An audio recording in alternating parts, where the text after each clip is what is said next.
What makes you believe or gives you your faith that the God of the universe is the God of the Bible? Why do you think God picked Israel 2,000 years ago for the birth of Jesus? Thank you for a great show. God bless. Richard from West Covina, California. He's out there on the West Coast with you. So that's interesting. We're talking about God himself, and he's saying, sure. well, maybe there is a God, but why is he the God of the Jewish Bible? Yeah, this is precisely, the question. Once again, I hate to keep coming back to St. Thomas Aquinas, but he seems to have thought of a lot of things, I have to be honest with you. But this goes back to St. Thomas Aquinas once again. And it's, of course, the distinction between reason and revelation, which you ask very well there, Richard. So why would you think that the God of reason, so this is the God of the universe, the creator of the universe, right? This is the God that is the one uncaused reality, which is unrestricted and must be the creator of all else that is, that you can prove metaphysically, and by the way, for which there's a lot of scientific evidence for that we discussed in our last episode. Why would you think that that God is the same as Israel's God? Think of it this way, Richard. Think of the fact that there are a lot of questions that reason, philosophy, logic, and science simply can't answer. So what is the extent to which science can go? Well, it can articulate, first of all, right, that God is that there must be an uncaused reality, that uncaused reality has to be unrestricted. It has to be a creator of all else that is. It has to be unique, one and only one. It can tell you that it's very intelligent indeed, right, by all of the various fine-tuning constants in the universe at the Big Bang. It can tell a lot of things. So science and philosophy can go a lot of ways, but that's it. It can prove at the end of the day a unique, unrestricted, uncaused reality, which is highly intelligent, an unrestricted act of thinking, and the creator of all else that is. Period. But what do you do now? Because there's a million questions of the heart which we need to have answered. Like what questions of the heart? Hey, is God loving or unloving? Is he unconditionally loving, as Jesus says? Or is he indifferent to you, as Aristotle thought? Does God redeem suffering? Does he not redeem suffering? Does he answer prayers? Does he not answer prayers? Is there a heaven or is there a hell? If there is a heaven, how do you get there? If there's a hell, how do you avoid it? Now, science isn't going to tell you this. Philosophy is not going to tell you this. Well, how are you going to get this? There's only one way. God has to tell us. God has to reveal himself to us. Hence we get the word revelation. So there's got to be a revelation. Now here's what I think, Richard, in answer to your question. How do I know that the God of proof, the God of reason, the God of science, the creator of the universe, as you put it, how do I know that's the same God as the God of Israel? Well, first things first.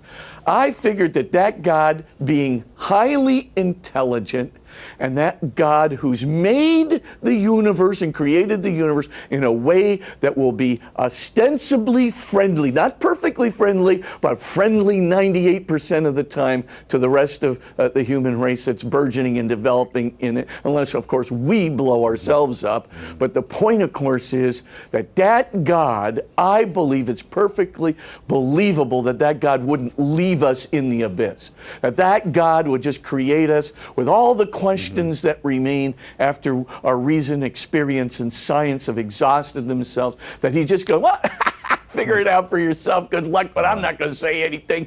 Of course he's not going to be that way. Of course he's going to give us something. So the answer, now the question is, well, of course he's revealed himself. And there's many world religions out there. And as I've said before, there are 7 common characteristics of all religions articulated by Friedrich Heiler, and that's very fine too. But there are many differences between those religions, and we have to ask ourselves, well, what is it? What is the one characteristic? What is it about Christianity that's unique? And what is it about that unique characteristic of Christianity which would make me think that's the truth? And that's the truth that comes from the God of the universe, the God of reason, the God of science. Well, what is the unique aspect of Christianity? That God is unconditional love. Jesus says that very unequivocally in the prodigal son parable, and his name for God, Abba. And secondly, that love is the highest commandment. This changing the whole of world religion. There's nothing like this in the whole of world religion, God being unconditional love, and of course, love being the highest commandment. And of course, then he goes and defines love through the Beatitudes, right? Poor in spirit, which means humble heart, meek, which means gentle hearted, and merciful, which means compassion, forgiving, etc. So we've got a very definite, definition of love, which changed the whole world. And then he comes at the end with a fourth characteristic that nails it all, right? He says, hey, whatsoever you do to these least of these brothers and sisters of mine, you do unto me. He identifies himself with the slaves, right? Because the majority of people in the ancient world are slaves, right? And so all of a sudden, Jesus identifying himself with the slaves? Well, what are you talking about? Now, all of a sudden, the minute the divine principle says, I identify myself with the lowliest of reality, everything's going to change. The golden rule is going to pop out of the silver rule. There was no golden rule before Jesus. All there was the silver rule, ethical minimalism, right? Do not do unto others, do not have them do unto you. Don't do a harm to others you don't want done to you. Then Jesus pulls the knots out.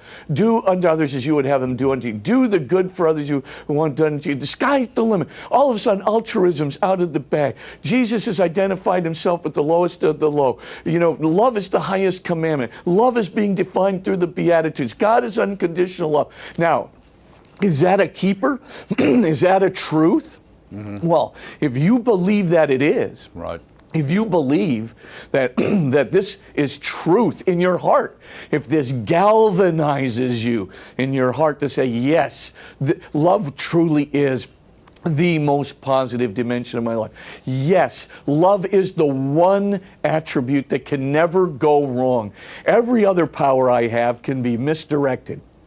But true love defined by Jesus, right, in terms of humble-hearted, gentle-hearted, doing the good for the other and themselves, right, that it can't go wrong. But my intellect can go wrong. I can use that for evil, right? My creativity can go wrong. I could use that for evil. But if I really have true, authentic love, it is just, it's an inerrant sort of a thing. And when I was a kid, I got to tell you, I'm just looking at this going, here's the one truth. Is this the truth? Now, I'm going to tell you this, Richard. You're never going to get this out of your head. You're only going to be able to affirm this in your heart. Either you say love is truth, or you say it's not truth. If you say that it's not truth, you will never be a Christian. But if you say that it is truth, and that God, because this is the most perfect principle, love is most perfect, that God would not only have to be loving, but He would have to be all-loving, He'd have to be unconditionally loving. If you come to that in your heart, and you believe you need redemption because you are not unconditionally loving, but that God would lead you there through the teaching of Jesus Christ and the grace of His Spirit and church, if that's what you believe, the heart and the mind will come together. At that juncture, there is no question what's going to happen to you. You are going to say, then Jesus is true, and Jesus is the one. And if you say that Jesus is the one, then you've picked your revelation. You've picked where you're going to look. You've solved the problem of reason and revelation. Of course they come from the same source. Of course God's not going to deny it. If love is truth in your heart, and I believe it is absolutely and unequivocally, which is why I'm sitting here today with a Roman collar on, I will tell you this right now, you're going nowhere except right into the loving heart of God.